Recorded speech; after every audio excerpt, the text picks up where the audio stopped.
How is it? So we're just going to take a minute and we're going to ask, how is the poem informing you? How is the poem informing you this morning? Any thoughts about that?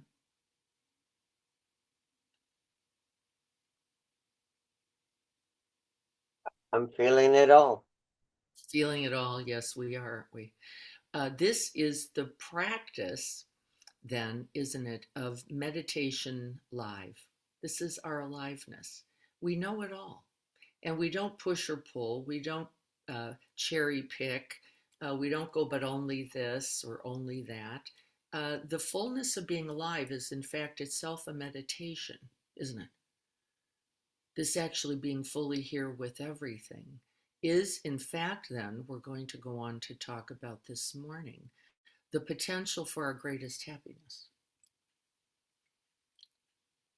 The potential for our greatest happiness, even with our sadness, even with our not wanting, even with our fear, even with our numbness, even with whatever is alive and arising here.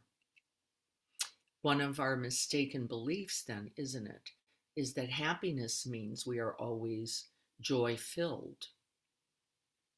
It's a very strong misunderstanding. The truth of happiness is actually right here. This is actually as close. We're going to explain why in a minute. Yes, Jean, good morning. Good morning. I'm having the response and really, I guess, the reaction. I was so aware on my recent trip to California to find a place to live that I wanted to schedule a Dyson with you. Diana, how come I'm happy and then I'm sad and then I'm happy and I talk to somebody nice on the plane and I feel good and then I'm exhausted and feel ill and I'm sad. And so I'm bringing this up not only because you asked for comments, but I'm hoping you can speak to the not judging that you just mentioned, um, Yes. not having the expectation, happy all the time, and Yes. then when you have the realization, even at some points I was like, oh yeah, this is life. It's up, it's down, and that's okay. As you know, my default is there's something wrong with me if I'm not, quote, happy all the time. Happy. And something wrong with my practice if I Yeah. cannot accept everything that's happening. Yes. That is, in fact, the practice. It is a practice. Let's remember, we're all working with this same heart mind, Gene, that yours is in no way unique. And the truth is, don't we all, by virtue of the way we're constructed and also the way we are then conditioned, right, have this negativity bias that we're going to be talking about today, which is when we then are invited to hold both, what's the truth? We tip, right? Because we are Yeah. not yet fully, even though at the absolute level we are not yet the Buddha, right? Dang. Yeah, in perfect, right, equanimity, in perfect equivocate, we're not yet. And so our conditioning tips us. And can we then bend down and kiss our life in this and this and in all of this, right? Because we're constantly seasick from, oh, but this, but then what about this? And then look at the joy of this. And then we say exactly, I think what you're saying, which is, I must be out of my mind. What's wrong with me? Yeah, it's insane. Okay, yeah. Because, well, it is the total truth. We're on a continuous boat raft moving this way and that. And in fact, anybody who thinks that practice or enlightenment or enoughness, whatever, however word, the good me, the Glenda, is, still in the face of it, isn't factoring its reality. And its reality is we are in continuous shift shaping movement. And I will go on for those who understand the whole truth too, like we do. There is that which is unmoving. here, holding that, because the moving can't see the moving. Only the still can know movement. Isn't that lovely? Does everybody know what I mean? Only that which is still and non-moving can bring attention to movement, can get car sick from our very thising and thating, wanting and not wanting, liking and not liking. Look at this continuous cycle, the big winds, right, of the vicissitudes and samsara that say this is the truth of this life. This is not its problem, though. So we want to just make sure we're clear. That reality, this and that, whole wanting, not wanting, is not the problem, and in fact is unresolvable, wouldn't we say? Does anybody imagine ever not liking and not liking? Would be insane. Wanting and not wanting anybody signing up for that would be hopeless. But what would be true? We could awaken then in each moment, couldn't we? We could then awaken to the reality of this precious human life accorded to few, in all of the nausea, in all of the heartache, in all of the beauty, in all of the grasping, wishing, and wanting, until we simply what? Bend down and kiss our life. We kiss our life then what? In its wholeness. And we get better and better. I notice for myself, don't you, that I'm doing just a little less grabbing. I'm doing just a little less, I've got to keep this. I'm doing a little less, I don't want that. I am. And I'm doing a little bit every day. It might be literally virtually by micro moments, like barely noticeable. I don't think anybody else is aware of it, but I can tell for myself just a little less suffering. But I wouldn't say a little less grief. I don't think so. I would say a little less grasping. I would never say a little less joy in it. So we have to be careful, because then Hello. Is someone coming on and saying hi? We might want to see if we can help her with that. Let's see if we got it. Yeah, I think we're fine now. Do we get what I'm saying, everyone? Is this clear? I think we're getting the idea. So we be careful what we try to get rid of, don't we? Because most of life, in fact, is here. For the moment it is, for the breath it is. We're going to see if we can't awaken using each opportunity to awaken something in us, and actually recognizing then happiness as opening to it all. Now, I've said this before, and everyone goes, really? Is it required? And the answer is definitively yes. Opening to it all, acknowledging its truth, acknowledging our humanness in it, our heartbreak, as well as our heart expansion. Because then we can recognize how all of it was an essential now, part of the path. To what? Knowing this human life and feeling for it completely. We can't miss parts and then be human. That's not a possibility. We must open if we are going to be here and use it as skillfully, as beneficially as we would like, as we are all committed to doing, in fact. We have to open to it all. It doesn't mean like it. It doesn't mean you have to hang with it, because in fact, most of our distress is actually as quick and fleeting as all of our joys. We're going to learn how to hold the joy a little bit longer because of our friends like Rick Hanson, who tell us that if we don't stay and we don't breathe what is also good for 15 to 30 seconds, we will not be able to metabolize it sufficiently to use it in the next moment. We will not be able to. It will become a fleeting dream.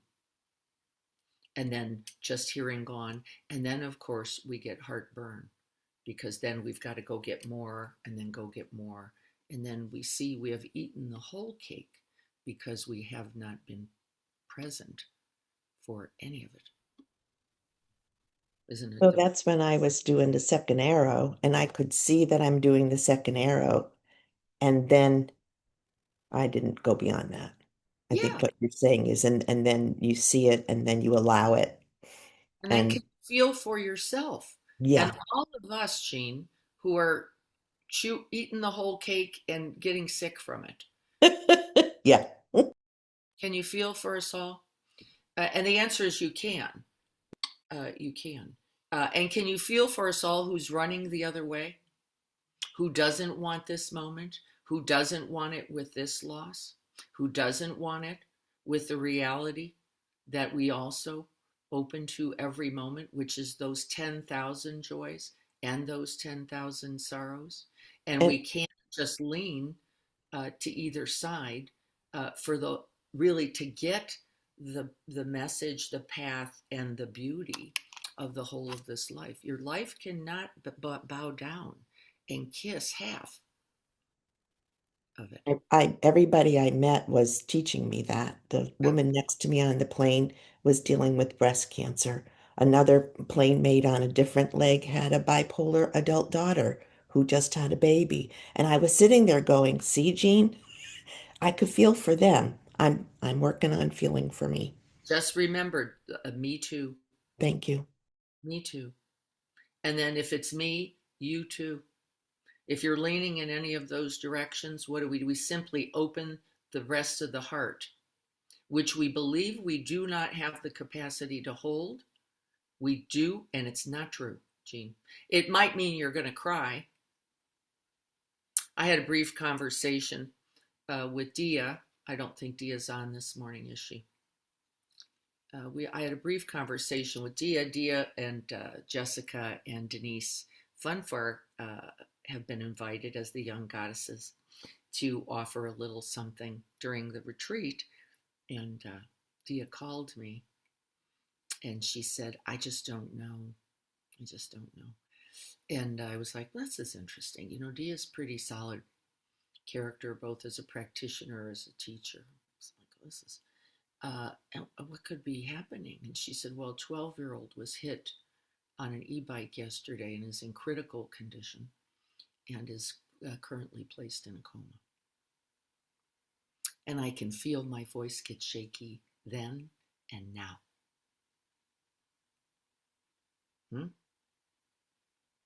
Then and now. And can I be with this? And the answer is I can with you.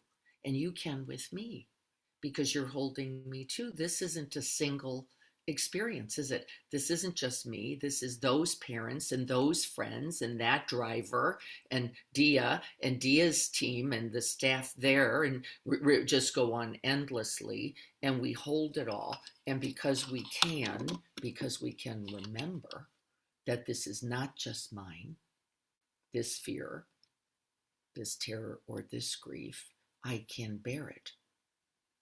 And then from bearing it, what? What's the point of it? Because who would just do it to do it? Nobody, right? You'd be insane to hold this if you didn't have to. Why do we hold it? So that we can hold us and others in it.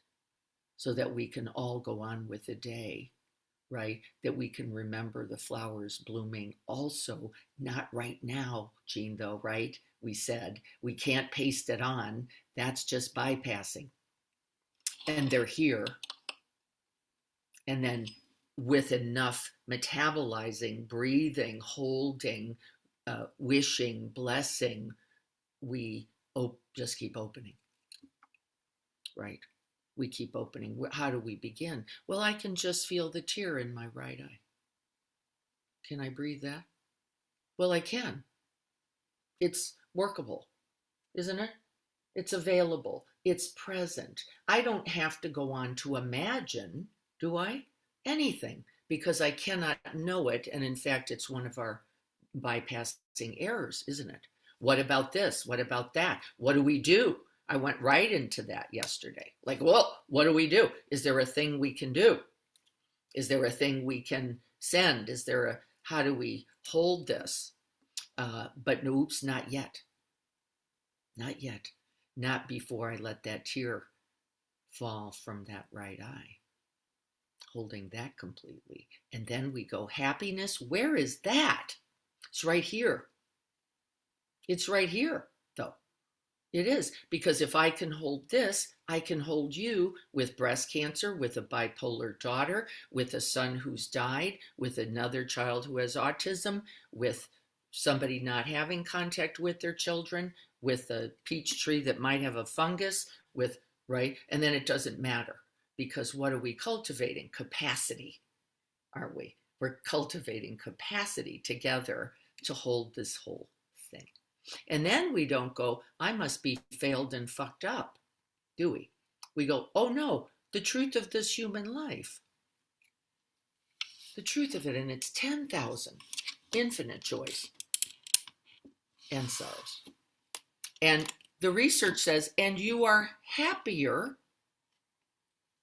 What? Happier for the holding of it all.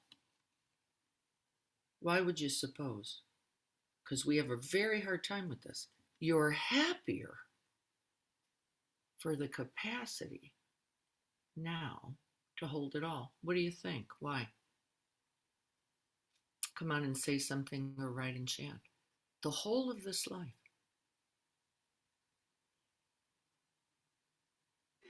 Well, we're negatively biased for one, so we hang on to the negative more than the positive. Say it again, Libby, because we missed your beginning. Because we're negatively biased for one, is that we hang on to the negative more than the positive. The positive feels bigger. Yes. Often. Is it? No. Bigger? No. And I was going to say, because in those moments of holding the struggle, you hold compassion, love, all of those things in the moments of struggle. So then when you are in moments of happiness, you're able to hold that in a wider, more open space. There's more awareness to it. That's right. There's a bigger space for it. Guess what? Where do we get that bigger space that we can bring now to that 12-year-old? We got it right from the fact that we all woke up this morning. We're able to look at each other's faces, right? See something familiar and committed as we are and go, we're going to be okay. We remember the gigantic, infinite, boundless realities of interconnectedness, interbeing. We cannot avoid the realities of aging, illness, and death. And then together we go, okay, I'll do it if you will. Right? I'm willing to stay here, feel this, if you will. And then we go, wait a minute, I'm not alone. Wait a minute, it isn't just this. Wait a minute, there is the whole of this human life, including the flowers blooming. And remember, but not yet. We don't pace them on. We just hold in spaciousness. We're going to do a practice where we begin in recognizing the good, in recognizing the interconnection, in recognizing the interbeing. Why? Who would go to that without it? Well, not me. Not me. Who would dare with that contracted mind, with that numbed body, with that? We'd drown, wouldn't we all? You would just drown. And then we go, it's too hard. I can't hold it. It's not the truth. The truth is you didn't bring all of you to it, is what actually happens. You get what I'm saying? You didn't bring all of you, because then you would have had to cry. We go, well, that doesn't look good. That's not attractive. Nobody wants to be around that. It's not true, is it? Nobody clicked off when I said, I can feel that shaky voice and the tear in my right eye. You all went, oh, you too? You too. Okay. Can we bear the shaky tenderness together? And the answer is, it is the only way. It is the only way. And so there is no one Buddha, is there? There can't be. They're infinite Buddhas. And then they are everywhere. And our job, opening, allowing, creating space. Libby said, remember, even in the negativity bias, even as we begin to tip, this is the contracted reality. It is not only this. And we could even begin by saying that, wait a minute.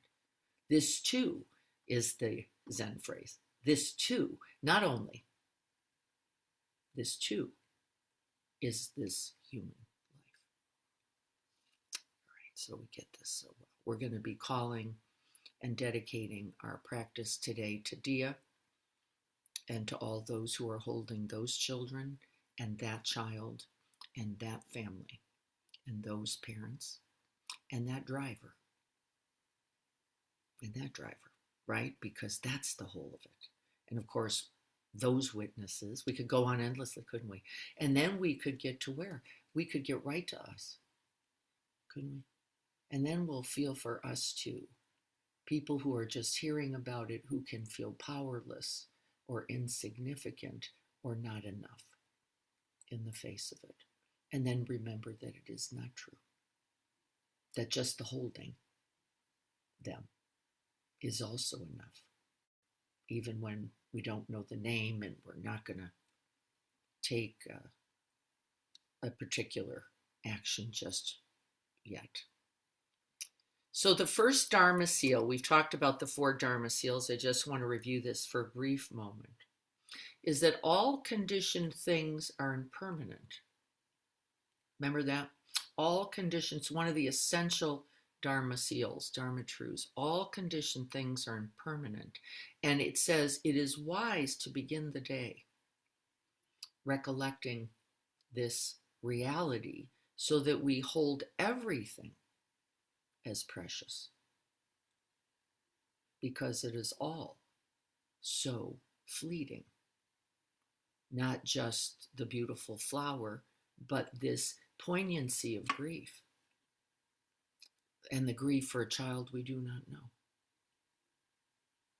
Can we really appreciate the beauty of that?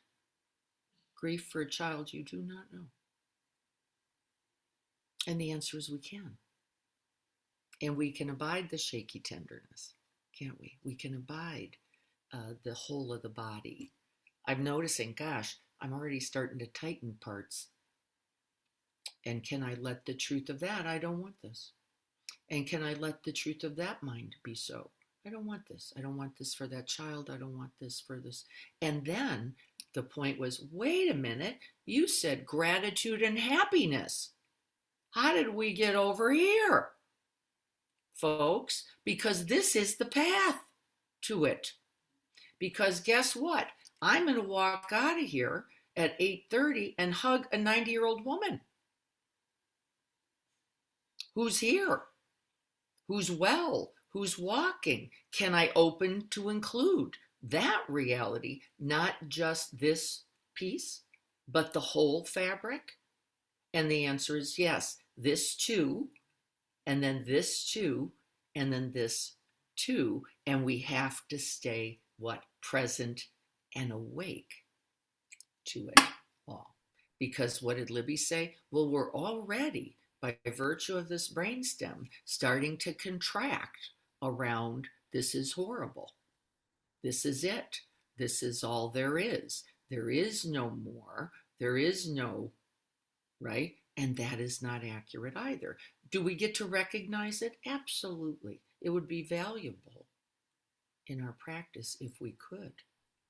I would like to say that I did take refuge in the Sangha Yes. when I became aware that I just thought about, and of course I was doing it to change my mood, which didn't happen. And I thought, no, just Diana, the Sangha, Tuesday mornings, and it was really helpful. Yeah, it's enough, actually. And then you remember that you are enough because you are all of that.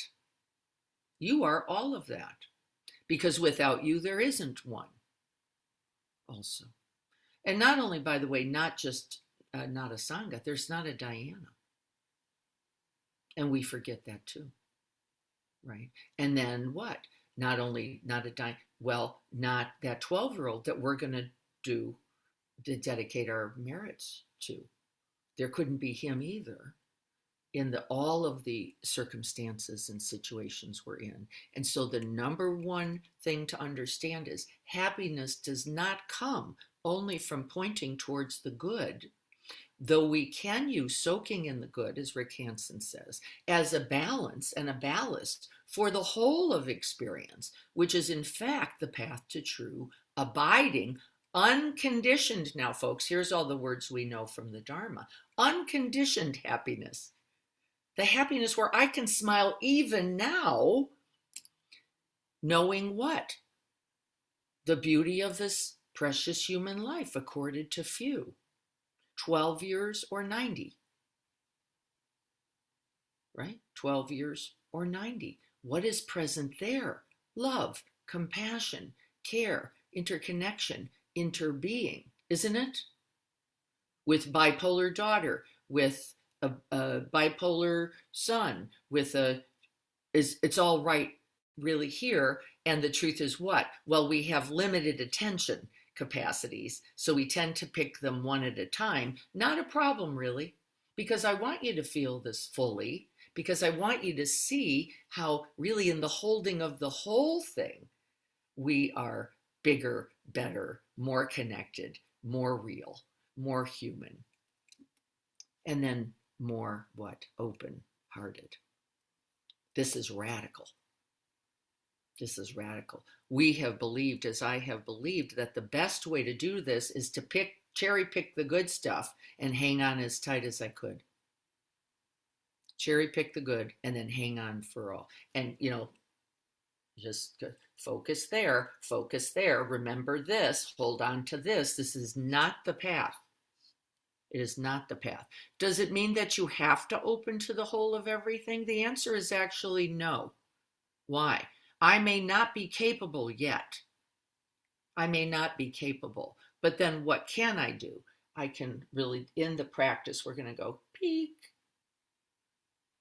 breathe, one breath, just the truth of it. It's okay. This is we call this the path and the training, right? I don't have to jump off the cliff into the reality that all things die, even though it is true. I might just work with this one.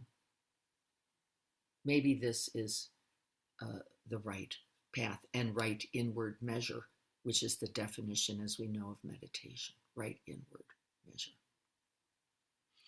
When we see more clearly, there is greater capacity to hold the whole of life, both its losses and its gains, both its uncertainty and the truth of love alive in this very moment. Even in sorrow, we then come to realize there is connection and love and something opening in us to bear it. We talked about Rick Hansen and the negativity bias. We talked about the taking in the good, which we're going to review again. And then we have to remember our own hedonistic treadmill mind that goes just the good, just the good. I only want it. She's going to go towards something else, but I don't have to go with her. I could just hang out over here, except you're eliminating and actually making your practice, your life, and the whole of your heart, mind, and humanness narrow, aren't you? Narrow. You're not going to be present for you and others in the way you want by eclipsing the other half. And in fact, we can't. And so we're going to sit. Pema says, what does she say? Besides being grateful for everything, or not only even difficult emotions, but in particular, difficult emotions are likely to be things that wake us up. And isn't it true? I feel a lot more awake than I did when I was only pointing at the good news. And in fact, it's true.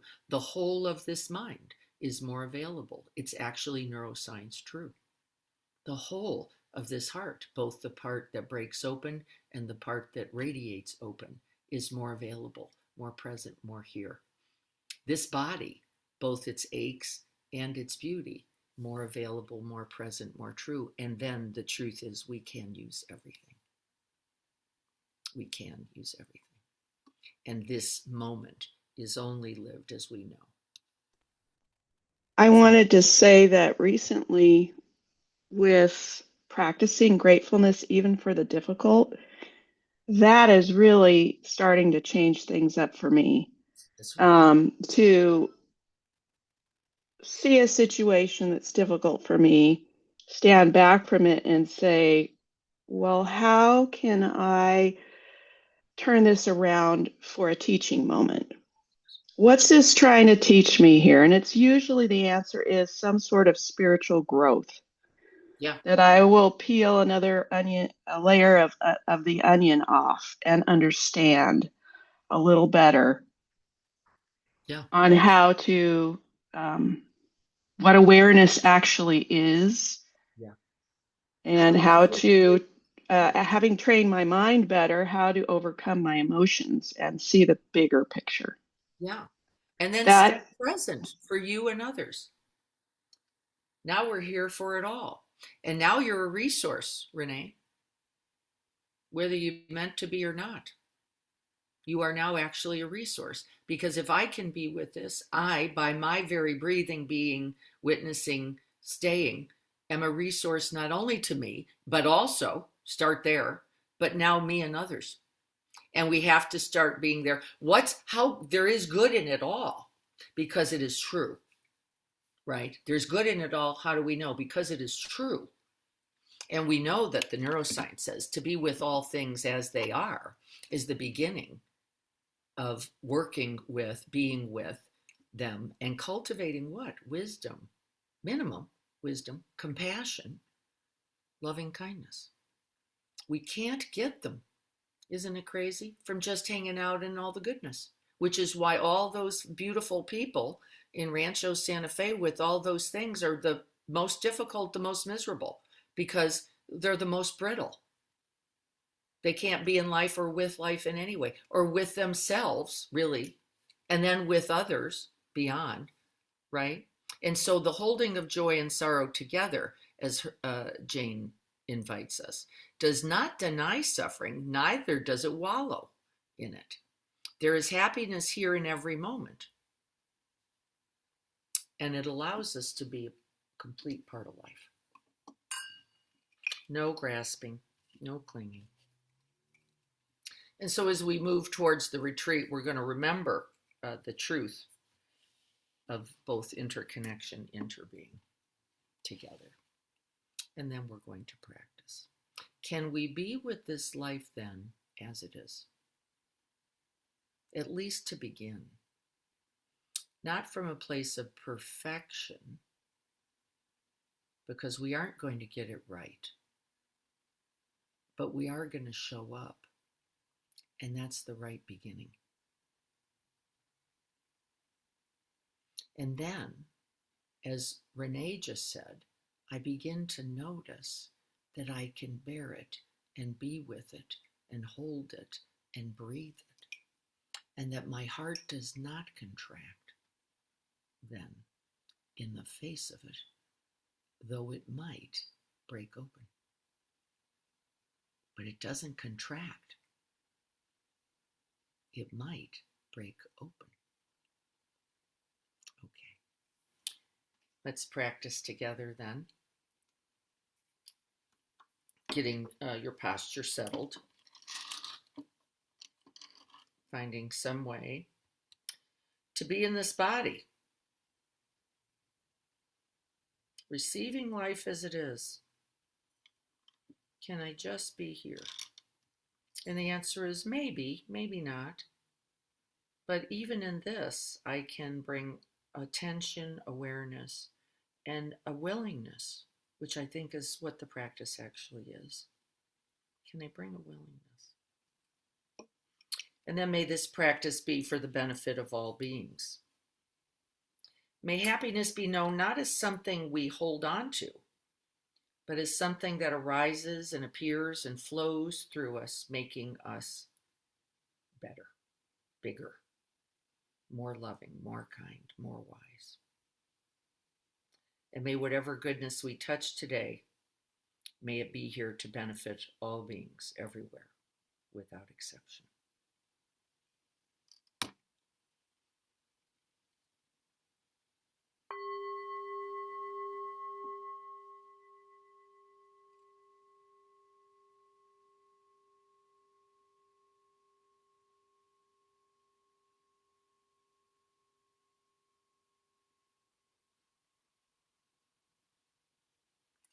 Can we feel the sense then of this human body sitting here? And let it be most fully human, whatever that is. And I'm noticing that tight neck. That's my protector stepping in. I don't have to get rid of anything. I touch it. I let it be.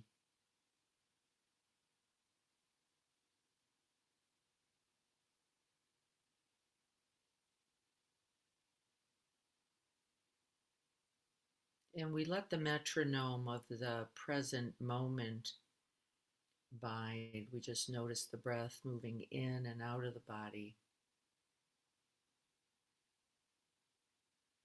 And we offer ourselves a bit of gentleness, no demands, no certain way to be. Can we actually allow whatever is here to be here? And can you feel the support all around you? Let's begin just with the body itself, this beautiful, human, amazing body. Feeling the contact points, the earth beneath us, the air all around.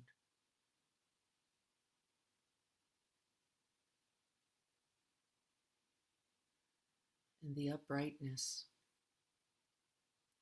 that we are capable of even in moments of difficulty. This inner dignity in being human and alive.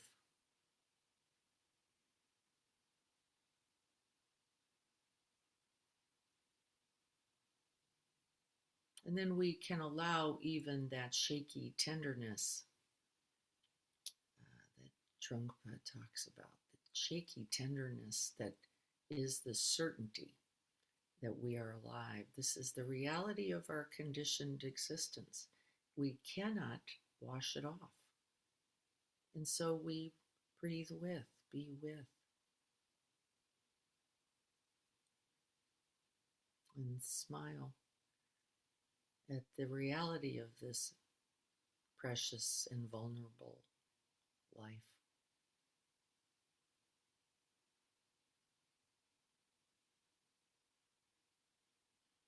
With each out breath, let's let go just a little bit more of the guard against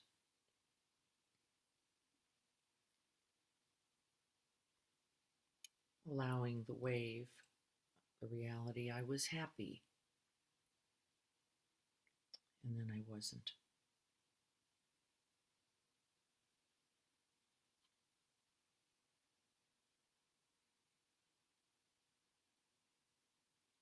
The quiet pulsing of life right here, available in this body.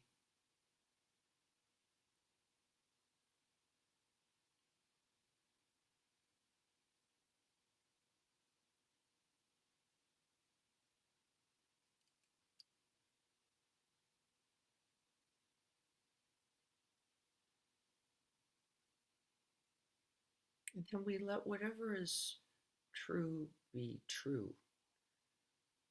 We let the tightness be the tightness. We let the ease be the ease. The numbness be the numbness. The heartbreak be the heartbreak. This is the path to true happiness and freedom. This is it.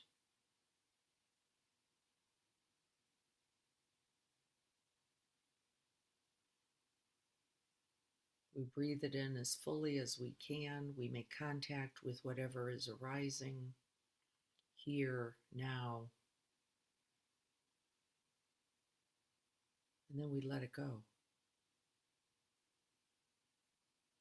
creating space and room, cultivating attention, and the capacity to awaken with this next in-breath.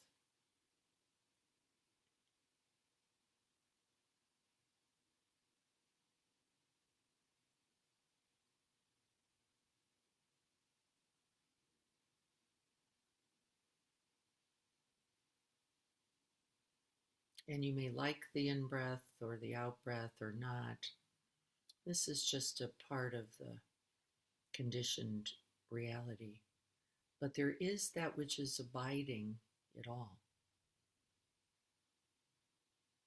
There is the part that does not contract with the contraction,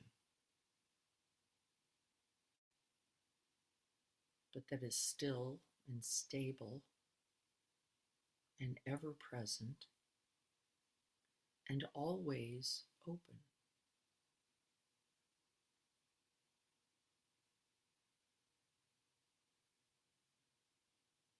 See if you can make contact with that. Always right here.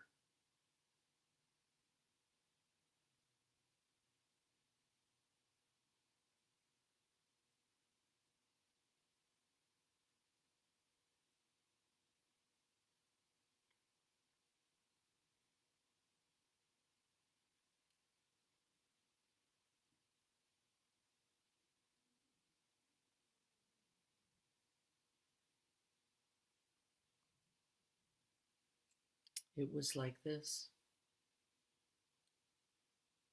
You were happy, and then you were not.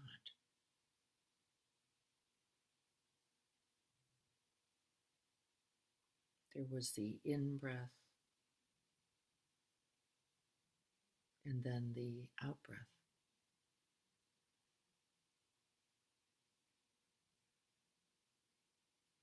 And then there was the pause, the open space, the awakened heart mind that holds it all.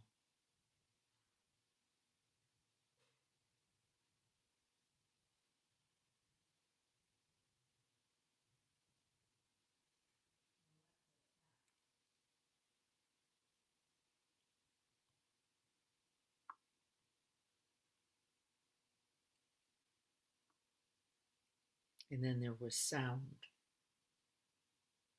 and not sound.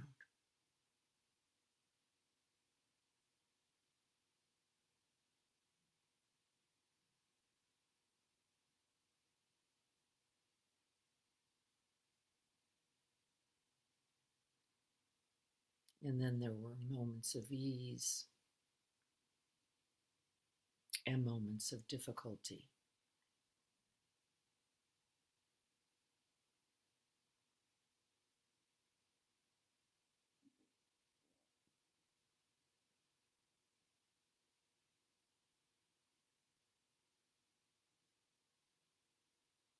Let it be here, whatever it is.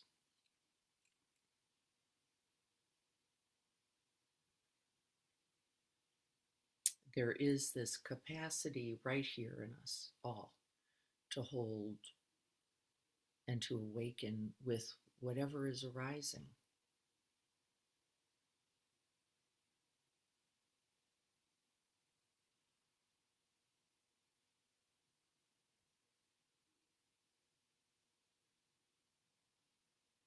This is the path to true happiness and freedom, the knowing of the whole of this human life.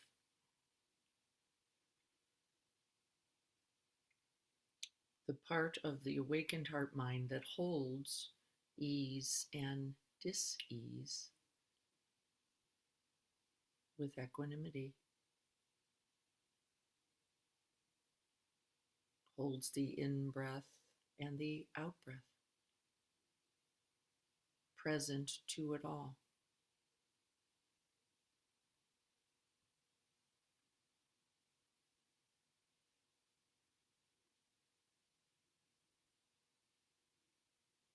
Can we be grateful then for this?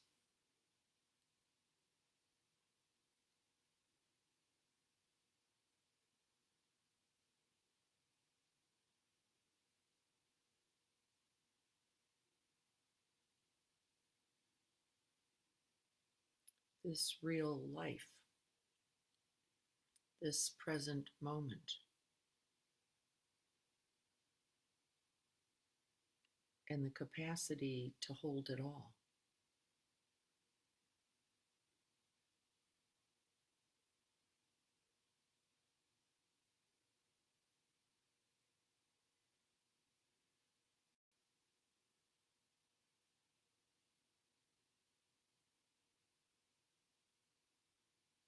And then we begin to see that there is no heartbreak that the awakened heart mind cannot hold.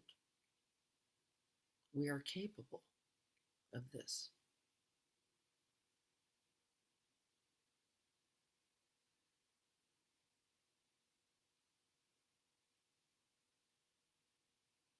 We don't have to like it, we don't have to prefer it, but we must recognize, if we are here to be truly happy, that what comes from the capacity to hold it is in fact what brings us true happiness. The wisdom, the compassion, the kindness, the love, that it comes from, directly from, this very willingness to be with it all.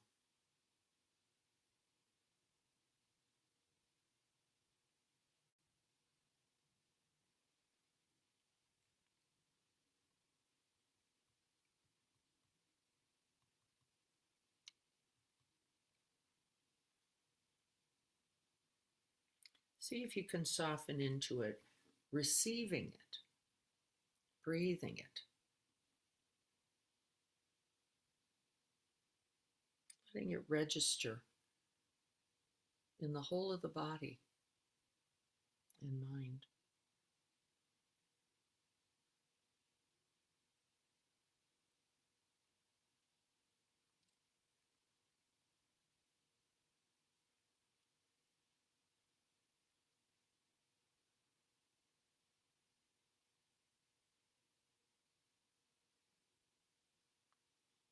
And can we feel the goodness of this?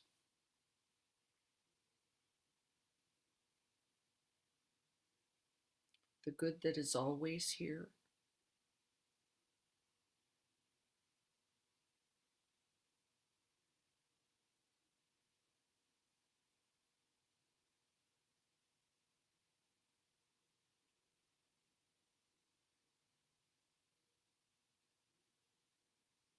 And then even with the difficulty, we can soften in the chest just a little, remembering the malleability of the heart.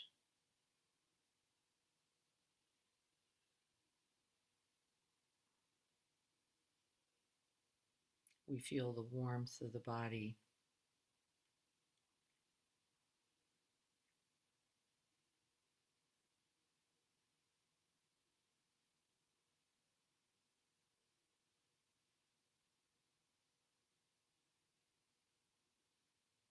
And then the quiet, felt sense of enoughness. This is enough. just this.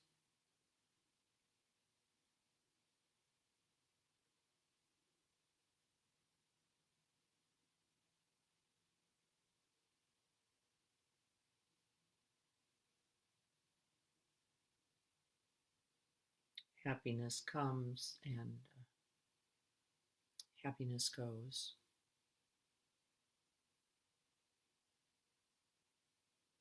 Sorrow comes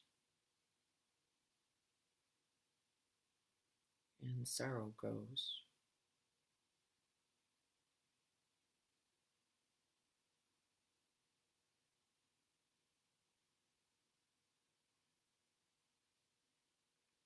We can let both be present, both be included, and recognize that that capacity is more.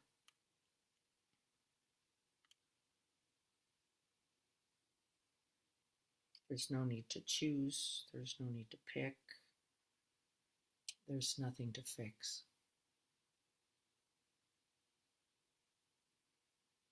Breathing then with everything. True, abiding, unconditioned happiness.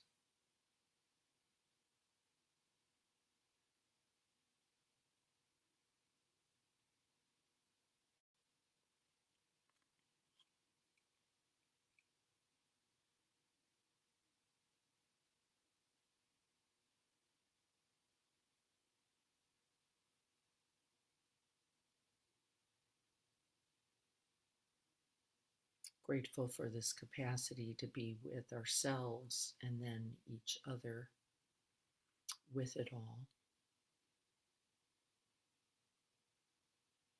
And then with Tia. And then we breathe that in. All those helpers, all those supports.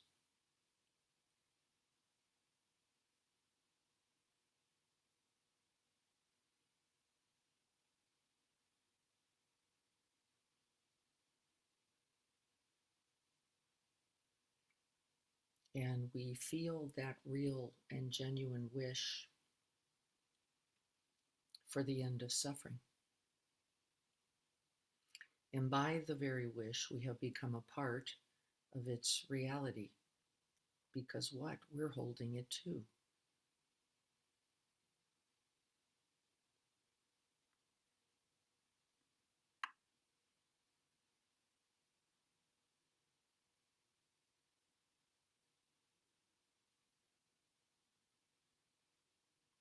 Nothing is being resisted. There's nothing to grab onto.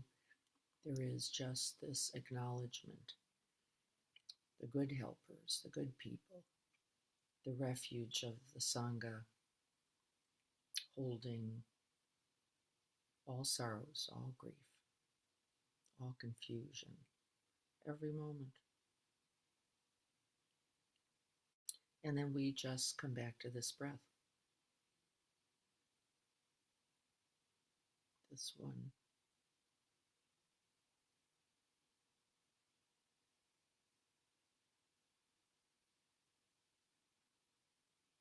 And we breathe it too.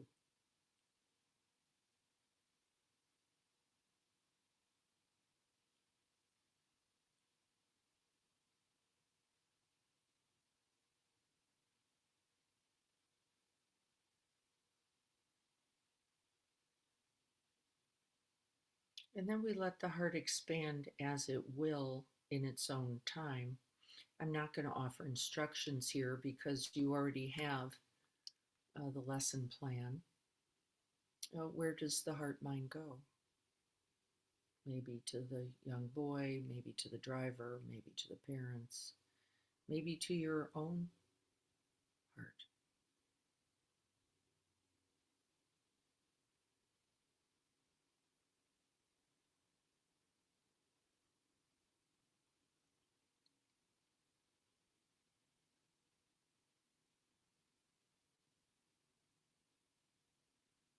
And even in the difficulty, even with the dis-ease, even with the preferencing, we stay.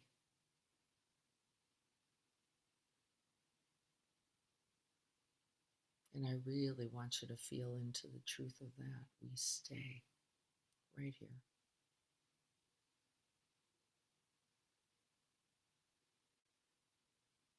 We stay for ourselves and we stay for each other.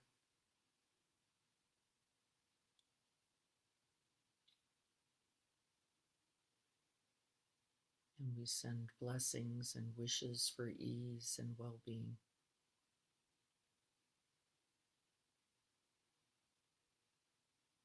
In all and any direction.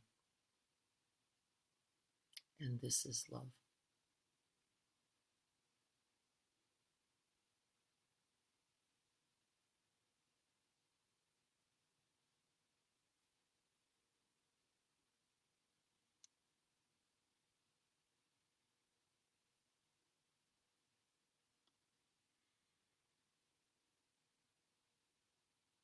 And this is how it is. Changing, unfolding, alive, uncertain, and still in this human life. Something can be gifted and given, even here.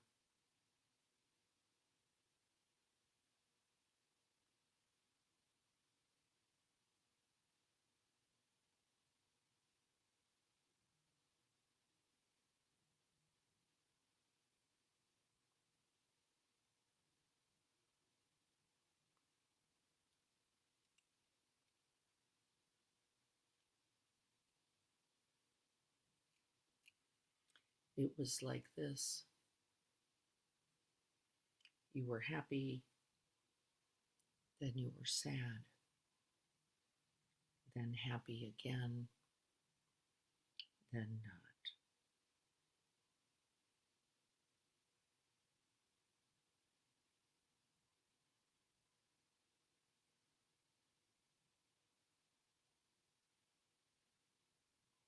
Can we open to the whole of this human life?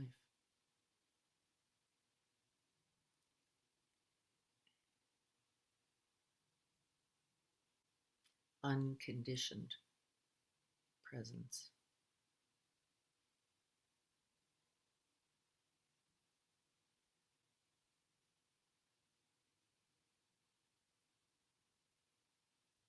Which equals unconditioned love. And there is nothing that could make us happier than that.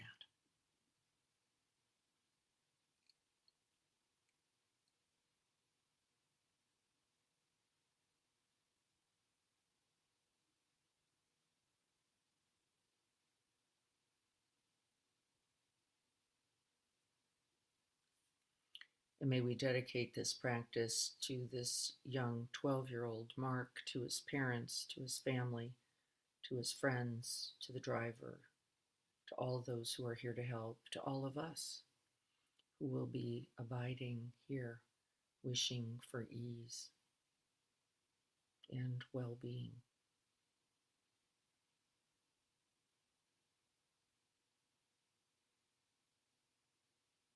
And then may we expand that very heart beyond any one to include us all.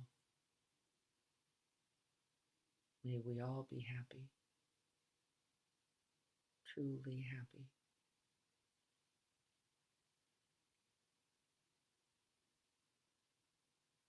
May we all be free from suffering and the causes of suffering.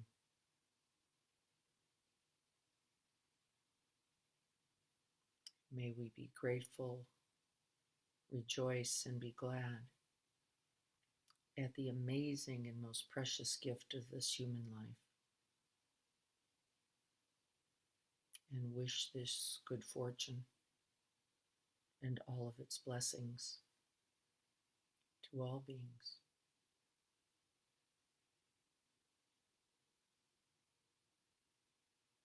And may we rest and dwell in this vast and boundless open heart mind, capable of holding it all.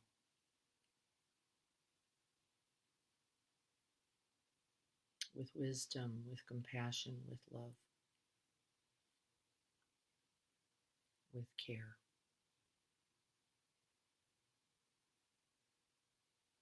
Making this a most beautiful life.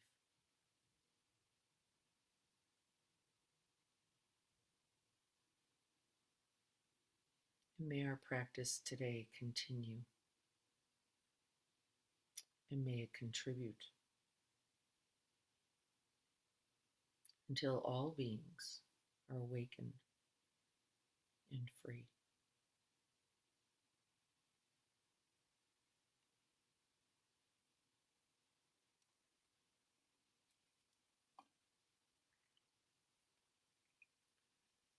So be it.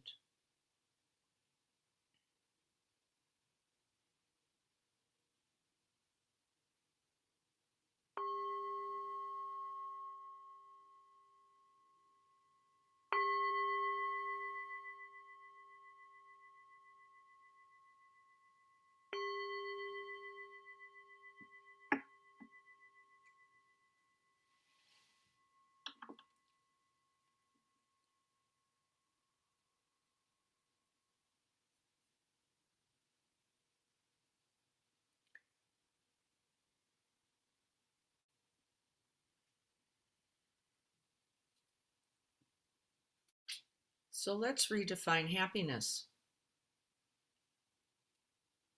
What's different about it than your idea?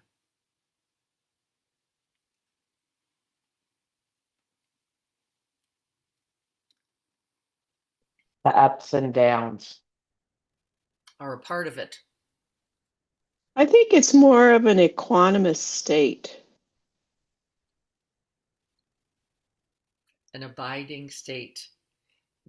Actually, we would say, wouldn't we, from our previous teaching, an abiding trait. Not coming and going at all. That's exactly right. We're beginning to get the idea. Well, how do we often perceive happiness? As a state, don't we? Yeehaw! Party, good things, pretty cards, balloons. Right? This is a mistaken understanding, actually. Did everyone not walk in today with that idea? Yes, you did. Yes, you did. Like, yay, we're going to work on happiness. Yay, we are going to work on happiness. And I mean true happiness. I've been approaching this in a lot of the ways of when I first learned about compassion. And I feel like they are almost one and the same, where it's a practice that you cultivate and remember again and again, and then it becomes a way to live, to sit, to be. Yeah. And then you one day notice, oh, where I might have otherwise gone into the default, into the pattern, into the habit, I'm actually just sitting here going, wow, maybe I don't have to. Like, there's maybe an option. Like, I just actually don't. The default is now becoming a choice rather than just the habituated perception, it's not even real, of that's just me, the one who keeps picking that, I would say to Courtney. Yeah, yesterday, I went to go close my window in my house, and the entire top pane flew off the second floor onto the ground and didn't break. And then I came downstairs to look outside, and I fell down the stairs. And I sat there, and I think there's a lot of me that could have been very like, now the day is over, everything is ruined, this is the most horrible thing. But I was like, how grateful am I that the window didn't break? how grateful am I that I didn't break falling down the stairs? And just sitting there for a moment with it is, I think, a part of the practice, right? Just like when I'm feeling sorry for myself or I'm feeling anguished about how my heart feels this morning when I wake up, bringing awareness to it and gratitude for the awareness even in itself. That's right. And that's why I think somebody else said today, this lesson for me was perfect timing, as Yes, always, isn't right? it always? Because what? The window is guaranteed to break, and so is the body. And any myth we have that somehow if we got it right, if we practiced enough, if we were more giving, if we just had a more positive attitude, this is one of my favorite nutsy belief thoughts, that it would all work out. And it does all work out, by the way. I'm in no way suggesting otherwise. In fact, I know for sure it works out. But it doesn't work out because you don't have those things. It works out because you do. And then we learn how to be with them, breathe with them, integrate them, metabolize them, and then be there for ourselves and others in them. That's love. It isn't that the windows never break or that the body stays at blah, blah, blah, blah, whatever that idea was, or that if only the hair could have stayed strawberry blonde and then it would have worked out. Right? But we're doing it constantly. And we wake up constantly, just like Courtney said, don't we, to no. And then the reality is we're all going to fall down some stairs of one kind or another. And it's guaranteed. And then we go, my fucked up life. My fucked up, how did this happen to me? Because I practice, I give money to the thing, and right? And somehow it's just not working out for me. Well, it actually is perfectly working out for you. It's perfect. You just didn't get the lesson yet, which is this is it, folks. And can we be, and we want to distinguish what happiness really is, because this happiness is the capacity and the awareness of the capacity to open one's heart in the face of what? It all. That's the definition. Because the other happiness that Jane Hirschfield is talking about, what did she say? It comes and it goes. Yeah, comes and it goes, that one. Then I liked it and then I didn't. And then I thought he was Prince Charming and then I thought he was the frog. And then I thought, yeah, that was the perfect chair. And then I thought that was the dopiest chair I ever, what was I thinking? And then the job, the partner, the life, the practice, we're going to do it to it all. But that ever-changing reality, I'm happy and then I'm sad, then happy again, then not, is the conditioned life. She's just describing it perfectly.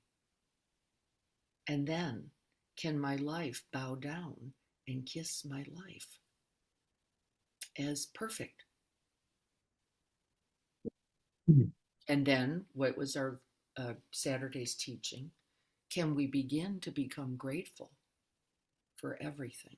And the answer is yes. One breath, one moment, one opening, just like Courtney said, at a time. I can fall down the stairs and not just think life's horrible to me, and just go, this is life too, right? This is it too. And then sometimes the window breaks and sometimes it doesn't. This is life too. Can I be here? Because if I can be here with it, then I can be here with you in it, can't I? And then you can be here with me, and we can be here together, and then beyond and beyond and beyond. And then we can be here for someone who we don't know. Can we? We can. I'd like you to bring some of that to mind today. And then we can be here for someone that we know. And so I'd like to take a moment. I want to ask to make sure there's not any other questions about this redefining of happiness. The one that is, yes. I've been just having an interesting experience because my sister's here and she's 6 years older than me, but we've been comparing what, like, my mom sort of taught me that getting married to someone who is going to be successful was the fairy tale and everything would be fine. And obviously it's not. I mean, but the growth, she didn't teach us the growth and the right. So, No, she said but that would be the story and yeah, that everything would be good, yeah, as if that was a possibility. right.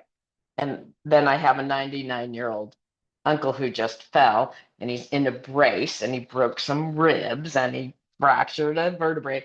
And we went up and saw him. All he did was crack jokes. We had the best time. He never once said he was in pain. He just was so happy to just be alive. Yeah. And be It there was with you. such a lesson. What? Be there with you. Wonderful. Yeah. To be alive to what? No love. And Yes. then can we invite this inquiry? Where is love now? How is love alive now? How am I alive with love now? Because this is the happiness.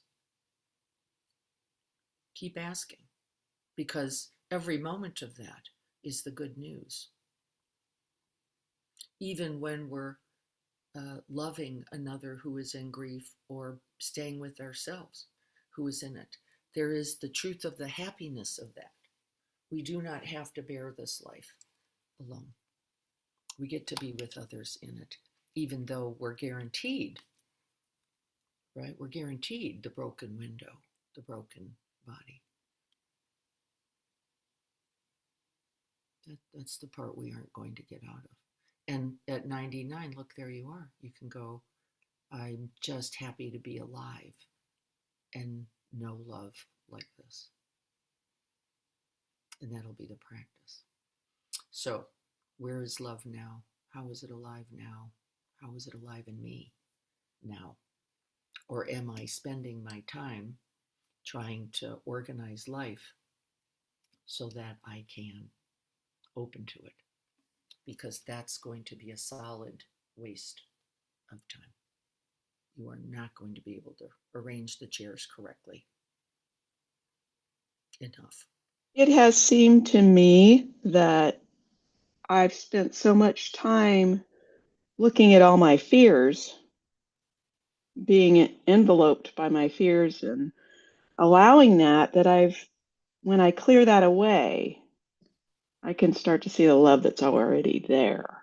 It's always been there, but I just let my fear, without looking at those fears, cloud that. Yeah, that's right. And that is beginning to make the difference. Yes. They get to be there too. It all does. All the things we didn't want to look at are here too. And again, we don't have to choke on them. We get to take them one breath at a time, one moment at a time. But this is the practice. Can we open to that? And can we open then to fear in a loving way? Can I love myself even in my fear? Can I feel for myself, at least, even in my fear? Can I know that this isn't even just my fear? This is called everybody's fear all the time. We're all in it. By the way, fear is not the problem, because we're all going to have it. Like the broken body, like the broken window, like the redone hip that Carrie's going to be doing. We want to talk about this for a minute. And so I'm going to be sending out a little email. What Carrie said she would enjoy and be able to use, and I'm very happy she was able to come up with some things, were some veggie dishes or just veggies, any and all of that, and some tea. So whether that, I think, is a little tea you got somewhere and brought over, a little box of tea, or I actually had heard her say coffee, that has been modified. to tea. And so we are not going to be knocking on the door. I will write that in the thing. She's going to be resting. We're going to create space for that rest, which is critical. She's not going to be throwing a party at the house. We're going to leave it right there on the fire pit. I hope with a note that says, I am thinking of you as you are healing, and may you enjoy this. And I don't know if it matters. I don't know if we need a list. I'm not sure. I think it's okay, to just bring the thing that you think of. And if somebody else thinks, oh, there might be too many vegetables at once or something, let me know. And I guess we'll try to work something out if we need. I'm going to think that through a little bit more. But those are the things that we can offer, as well as, of course, the continued blessings for Carrie's happiness, ease, and well-being. And we're going to do that, of course, also. And thank you all, not only for all that was offered to me that was so essential, truly essential to my healing and well-being, but is now going to be a part of Carrie's and is, in fact, a part of yours. It's all true, isn't it? And how lovely is that? So I'll put something out about that. I'll think it through a little bit. And that won't start likely till sometime next week, after Carrie probably gets a few days of just resting and being. The first few are, of course, very important to keep still and stable, just like that new hip.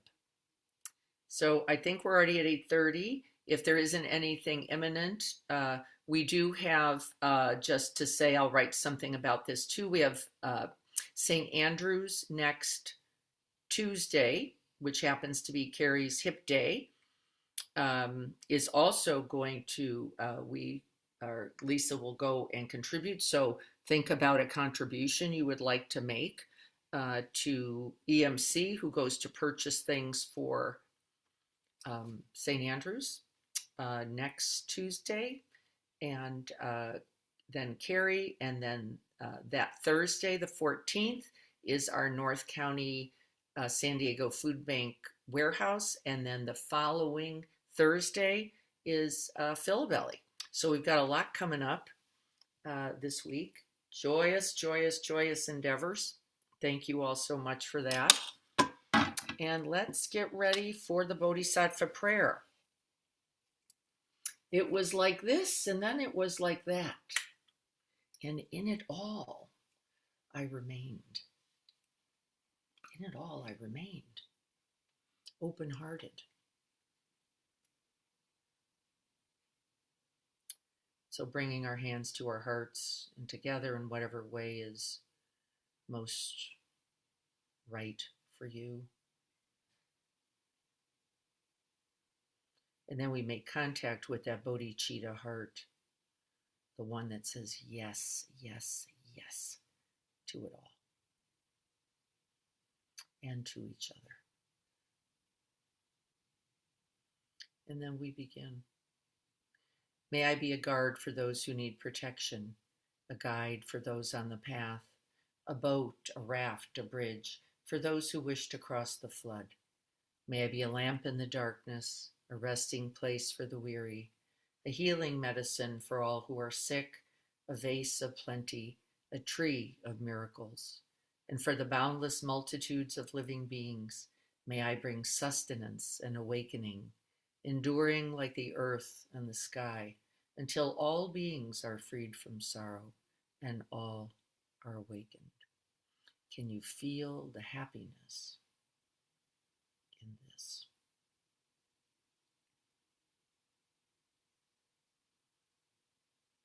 And may all beings everywhere benefit.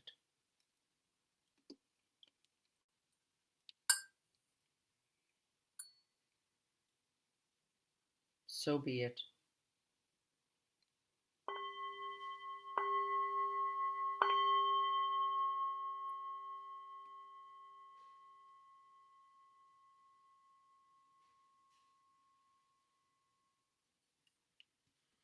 Can't wait to see you in retreat, which starts this Thursday. Oh, yippee, hooray. I'm so excited to be at Quest Haven with you all. There was, I guess, a little confusion. It is $100 a day. Some people thought it was 3 days for $100. If you're confused, hopefully Carrie will be reaching out to you.